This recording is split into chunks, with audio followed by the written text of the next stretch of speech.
Hello students, I hope you all are doing great. Welcome back to our channel.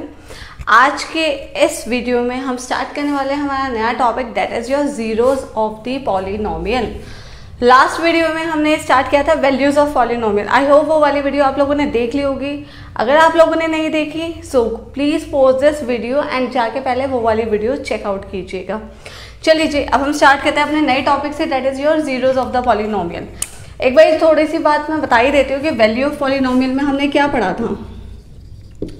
Value of polynomial में हमने वो चीज़ पढ़ी थी that हमारे पास अगर फॉर एग्जांपल हमारे पास कोई पॉलिनोमियल गिवन है एंड कोई पर्टिकुलर पॉइंट गिवन है, उन्होंने कहा है कि find out the value of this polynomial at this point. For example मैंने आपको दे दिया 2x² + 3x + 2. ठीक है, मैंने आपको इसका नाम दे दिया पॉलिनोमियल px. अब मैंने आपको बोला है at this point find out the value of this polynomial. आप क्या करोगे, 2x की जगह 2 पुट कर दोगे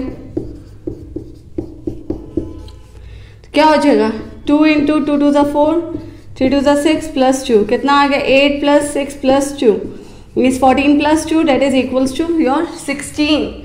तो ये जो आंसर आया है ना आपका that's your value of polynomial. I hope clear हो गया होगा. मैंने फिर से आप लोगों को रिवाइज करवा दिया. चलिए, जीरोज ऑफ पॉलिनोमियल का क्या मतलब है. अभी वैल्यू ऑफ पॉलिनोमियल में क्या था आपके पास कि एक पॉइंट गिवन था एंड उस पॉइंट पे आप उसकी वैल्यू निकाल रहे थे. ठीक है जी. जीरोज ऑफ द पॉलिनोमियल मतलब वो पॉइंट, वो पॉलिनोमियल का पॉइंट जिसमें पूरा पॉलिनोमियल की वैल्यू आए 0. That is your zeros of the polynomial. I hope clear हो गया होगा ये चीज़. मैंने क्या समझाया मैं फिर से अगेन रिपीट करती हूँ. फॉर एग्जाम्पल मैंने आपको px की वैल्यू दे दी 5x² + 2x + 1. ठीक है जी, ये हमारी है एक इक्वेशन, एक पॉलिनोमियल की इक्वेशन. ओके,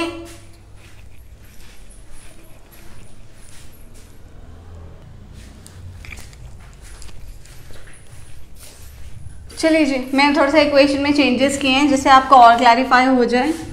फॉर एग्जाम्पल मैंने ये पॉलिनोमियल लिए. ठीक है, अब मुझे यहाँ पे p की वैल्यू -3 पे इसकी वैल्यू फाइंड आउट करना है. p की वैल्यू मतलब पॉइंट -1 पे इसकी वैल्यू फाइंड आउट करनी है. चलिए, -3 पे चेक करना है तो -3 का क्यूब +2 -3 का स्क्वायर -5 -3 + 6.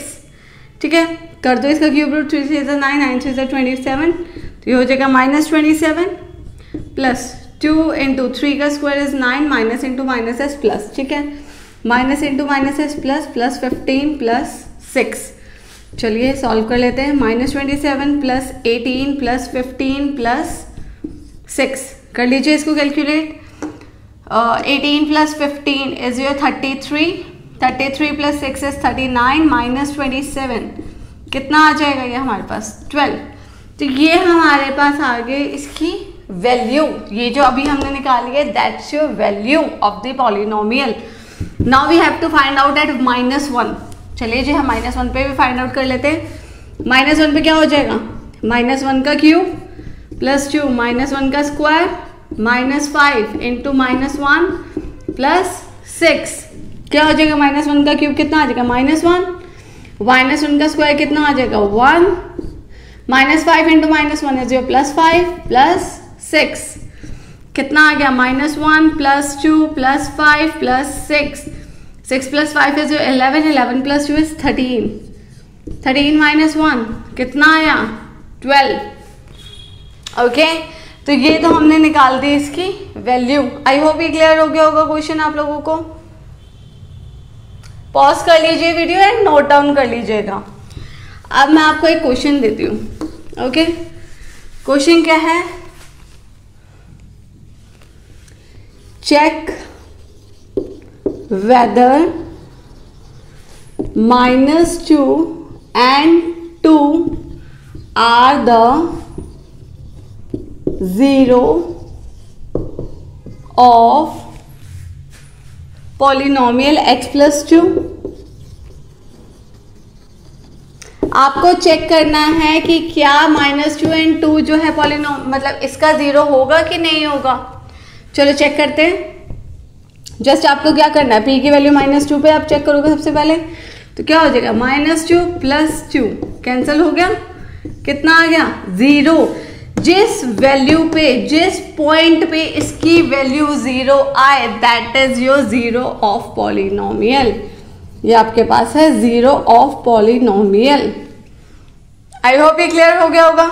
चलिए इन्होंने -2 के लिए भी बोला था एंड +2 के लिए भी बोला था, +2 वाला पुट कर देते हैं, तो क्या हो जाएगा 2 + 2 which will be equals to your 4। क्या ये जीरोस ऑफ पॉलिनोमियल है? क्या इस पॉइंट पे इसकी वैल्यू 0 आ रही है? नो अगर इसकी वैल्यू 0 नहीं आ रही तो ये जीरो ऑफ पॉलिनोमियल में कंसीडर नहीं होगा। ठीक है जी, आई होप ये क्लियर हो गया होगा आपके पास question.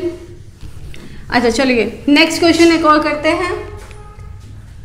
Okay, question is find the zero of linear polynomial.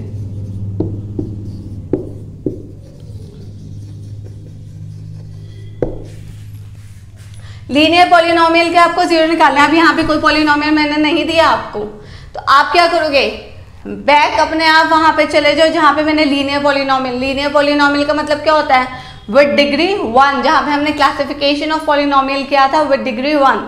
ठीक है जी, उसकी जो स्टैंडर्ड इक्वेशन मैंने आपको बताई थी क्या थी वो, ax + b। अब आप कहोगे मैम यहाँ से हम जीरोस ऑफ पॉलिनोमियल कैसे निकालें, यहाँ से तो हमारे पास कोई डिजिट है ही नहीं। ठीक है बच्चों, यहाँ पे कोई डिजिट नहीं है, but we have to find out the zeros of polynomial ना। तो सबसे इजीएस्ट तरीका क्या होता है, इसको इक्वेट कर दो जीरो के। फॉर एग्जाम्पल मैंने यहाँ पे इक्वेट कर दिया जीरो से, यहाँ से फटाफट x हमारे पास वो पॉइंट होता है ना जहाँ पे जीरोस ऑफ पॉलिनोमियल निकालना है, तो x की वैल्यू निकालो। x की वैल्यू क्या हो जाएगी, which will be equals to -b, और x क्या हो जाएगा -b/a। आई होप ये पॉइंट आप लोगों को क्लियर हो गया होगा। कभी भी कोई भी लीनियर पॉलिनोमियल में फॉर एग्जांपल आपको जीरोस फाइंड आउट करने के लिए आ जाए तो you just have to equate it with 0। ठीक है, इक्वेट कर दिया, x की वैल्यू आ गई। या हम इसको ना एक और तरीके से लिख सकते हैं, तरीका क्या होगा, x will be equals to b, क्या है हमारे पास एक कांस्टेंट टर्म है, तो माइनस कांस्टेंट, थोड़ा स्पेस लेके करते हैं, x will be equals to minus constant term, ठीक है जी, अपॉन a क्या है हमारे पास, कोफिशिएंट ऑफ x, तो हम यहाँ पे लिख देते हैं ओवर कोफिशिएंट ऑफ x। ये जो टर्म्स है ना प्लीज बच्चों इसको अच्छे से याद रखना, आपके लिए बहुत इजी रहेगा आगे क्वेश्चंस को बिना सॉल्व के आंसर निकालना।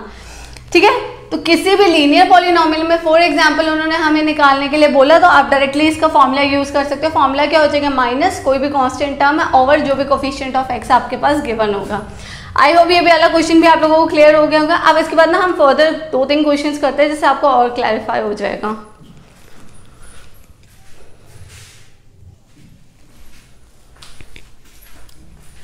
चलिए जी, लेके आ गई हूँ मैं आपका next question, that is your find the zeros of polynomial px is equals to 2x + 1। Polynomial देखो, लीनियर पॉलिनोमियल है या नहीं है, yes of course linear polynomial है, highest degree is your 1, that is your linear polynomial. तो linear polynomial में zeros कैसे find out करते थे, अभी बता के हटी थी ना मैं, कैसे, -b/a, या हम बोले minus constant term over coefficient of x। अब यहाँ पे कांस्टेंट टर्म कौन सी है, ऑफ कोर्स -1, और कोफिशिएंट क्या है x का हमारे पास 2। तो आपको आगे कुछ सॉल्व आउट करने की जरूरत नहीं है, आप डायरेक्टली इसके आंसर निकाल सकते हो, दैट इज योर -1/2। ठीक है जी, आई होप क्लियर हो गया होगा ये वाला। ये लीनियर पॉलिनोमियल के लिए आप डायरेक्ट आंसर्स निकाल सकते हो।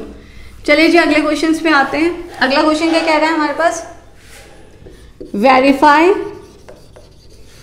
2 and 0 are the zeros of polynomial। कि चेक करना है आपको कि क्या 2 और 0 जो है वो पॉलिनोमियल का 0 होंगे कि नहीं है। पॉलिनोमियल की वैल्यू है x² - 2x। ओके जी, बीच में एक डिवाइड लगा देते हैं, एक जगह मैं 0 का बता देती हूँ, एक जगह मैं 2 का बता देती हूँ। सबसे पहले हम 2 के लिए फाइंड आउट करते हैं। 2 के लिए क्या हो जाएगा, 2 का स्क्वायर माइनस 2 इंटू 2 कितना आ गया ये 4 minus 4 that is equals to 0। तो क्या 2 0 है इस पॉलिनोमियल का, आंसर 0 आ रहा है। तो yes 2 is a 0 of polynomial. Okay जी, नेक्स्ट अब हम 0 पुट करते हैं, p की वैल्यू 0 रखते हैं तो क्या है, क्वेश्चन क्या है एक्स स्क्वायर माइनस 2x, तो ये यहाँ पे क्या हो जाएगा 0 स्क्वायर माइनस 2 इंटू 0 कितना आ गया 0 minus 0 which will be equals to 0। तो yes 0 is a 0 of polynomial. ठीक है, इजी लगा ना क्वेश्चंस। चलो अगर इजी लगा है तो बहुत अच्छी बात है, अगर नहीं इजी लग रहा, कुछ भी डाउट है तो प्लीज मुझे कमेंट सेक्शन में कमेंट करके जरूर बताइएगा। ठीक है, चलिए अब हम अगला क्वेश्चन स्टार्ट करते हैं। इसके बाद हमारे पास नेक्स्ट क्वेश्चन क्या है,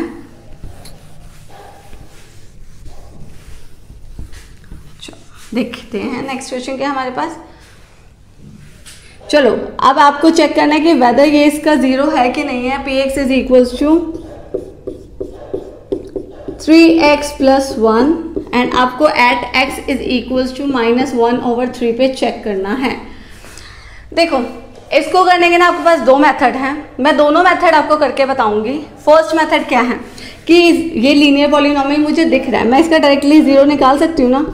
0 क्या आएगा इसका, constant term minus constant term over coefficient of x that is your 3 -1/3 और जो इन्होंने हमें वैल्यू दी है वो भी -1/3 है, तो दोनों मैच करेंगे ना। तो यस हम लिख देते हैं -1/3 इज अ 0 ऑफ पॉलिनोमियल। एक मेथड तो ये है हमारे पास। सेकेंड मेथड क्या है, जो भी 0 ऑफ पॉलिनोमियल मतलब वैल्यू पुट करने के लिए आपको दी गई है आप यहाँ पे पुट करिए, क्या हो जाएगा 3x की वैल्यू कितनी है -1/3 प्लस 1 पुट करके चेक करिए कि 0 आ रहा है कि नहीं आ रहा। तो 0 आ रहा है तो यहाँ पे आप लिख दोगे यस। ओके, आई होप ये क्लियर हो गया होगा पॉइंट। ठीक है, चलो नेक्स्ट एक और पार्ट करते हैं इसका। px is equals to 5x minus pi at x is equals to 4/5 आपको चेक करना है। ठीक है, पुट करके चेक कर लेते हैं। 5 into 4/5 minus pi 4 minus pi, pi की वैल्यू आपको पता है 22/7 होती है। अब अगर आप इसको सॉल्व करने की भी कोशिश करोगे तो ये नहीं आएगा, तो नो हम लिख देंगे 4/5 is not the 0 of polynomial. ठीक है, कोई डाउट। चलो नेक्स्ट लास्ट पार्ट, एक और पार्ट कर लेते हैं। अब उसमें आपको क्या चेक करना है, दैट px की वैल्यू आपके पास गिवन है 3x square minus 1। You have to check it out at x is equals to -1/√3 and 2/√3, दोनों ही वैल्यूज पे आपको चेक करना है। तो चलिए पहले हम -1/√3 पे चेक कर लेते हैं।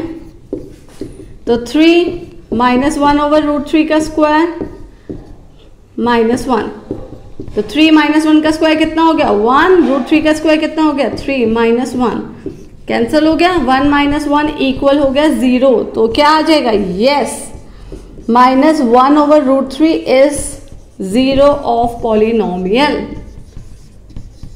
क्लियर हो गया, जस्ट पुट करना है, चेक करना है। ठीक है, नेक्स्ट पार्ट में हम चेक करते हैं फॉर 2/√3। चलो जी 2/√3 का स्क्वायर -1 कितना आ गया 3 इंटू 4/3, 3 से 3 कैंसिल हो गया, कितना आ गया 4 - 1 3। 0 नहीं आया ना, नीचे 0 नहीं आया, तो means 2/√3 is not 0 of polynomial. ठीक है जी, क्लियर हो गया ये पॉइंट, कोई डाउट तो नहीं है। चलो अब आपको जीरोस फाइंड आउट करना है, आप लोगों को फाइंड आउट करने हैं जीरोस, मतलब किस पॉइंट पे इसकी वैल्यू 0 आएगी वो आप लोगों को फाइंड आउट करना है। अभी तक वो आप लोगों को दे रहे थे, अब इस बार आप लोगों को निकालना है। The question is px is equals to at x + 5 आपको फाइंड आउट करना है। Second p x is equals to 3x पे आपको फाइंड आउट करना है, and last but not the least p x is equals to c x plus d में आपको find out करना है। ठीक है जी। अगर आप एक चीज़ ध्यान से देखोगे, आप चेक करोगे सारे के सारे लीनियर पॉलिनोमियल्स हैं। लीनियर पॉलिनोमियल्स के केस में मैंने आपको बताया ही हुआ है कि x की वैल्यू कैसे फाइंड आउट करते हैं, minus constant term over coefficient of x। अब यहाँ पे कोफिशिएंट तो नहीं है x का कुछ भी, तो मतलब वो क्या होगा 1। चलो सेकेंड वाले में भी करके देख लेते हैं। कांस्टेंट टर्म, यहाँ पे तो कांस्टेंट टर्म ही नहीं है, कांस्टेंट टर्म नहीं है तो मतलब वो क्या है 0 over coefficient of x that is your 3। तो आंसर कितना आ गया हमारे पास 0। लास्ट वाले के लिए भी फाइंड आउट कर लेते हैं। क्या होता है माइनस कांस्टेंट टर्म यहाँ पे है d एंड x का कोफिशिएंट कितना है हमारे पास c। आई होप आप लोगों को ये वाला टॉपिक क्लियर हो गया होगा। अगर नहीं क्लियर हुआ तो please do comment in the comment box section, जिससे हम लोगों को पता चल जाए कि हाँ आपको इस क्वेश्चन में डाउट है, so that we can clear that doubt. Okay.